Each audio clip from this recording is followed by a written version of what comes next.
भयग्रस्त चेहरे, चिंतेचे सावट.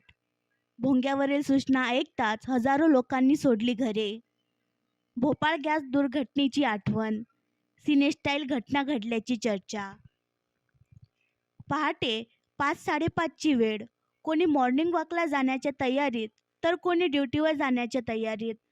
शाळेत जाणाऱ्या मुलांची आवराआवर सुरू असतानाच अचानक भोंग्यावरून तुम्ही घराच्या 1 किलोमीटर अंतर सोडून सुरक्षित ठिकाणी जा. घरातील विजेचे दिवे बंद करा.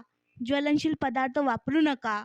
इंटरनेट बंद करा, असे आवाहन CIDCO N3 N4 cannot place भागातील नागरिकांच्या कानावर पडले आणि एकच घाबरगुंडी उडाली. अनेकांनी इतर भागात राहणाऱ्या जवळच्या नातेवाईकांना फोन करून घर गाठले. सिडको उड्डाणपुलाच्या परिसरात हजारो नागरिकांनी अवघ्या तासभरात घर सोडले. चिंतातूर चेहरे आणि परिसरात भीतीचे सावट, असे वातावरण पहाटेपासून दुपारपर्यंत अर्ध्या शहरात होते. यातून भोपाळ गॅस दुर्घटनेची नागरिकांना आठवण झाली. तरी घटना सिनेस्टाईल घडल्याची चर्चाही होती. सिडको उड्डाणपुलावर पहाटे 4:15च्या सुमारास गॅसच्या टँकरला अपघात झाल्याने गळती सुरू झाली. यामुळे परिसरातील 1 किलोमीटर अंतरावरील नागरिकांच्या जीवाला धोका असल्याने प्रशासनाने तातडीने परिसर रिकामा करण्याचा निर्णय घेतला. गॅस गळतीच्या टँकरवर पाण्याचा मारा करण्यासाठी सिडको N5 येथील जलकुंभावरून पाण्याचे टँकर भरून पाठवण्यात येत होते.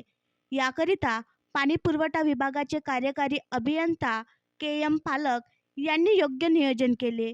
या जलकुंभावरून चिकलठाणा, मुकुंदवाडी, रामनगर, गारखेडा परिसरातील विविध वसाहतींना टँकरद्वारे केला जाणारा पाणी पुरवठा बंद ठेवून 32 टँकरने गॅस गळतीवर नियंत्रण ठेवण्यासाठी पाणी पाठवले जात होते.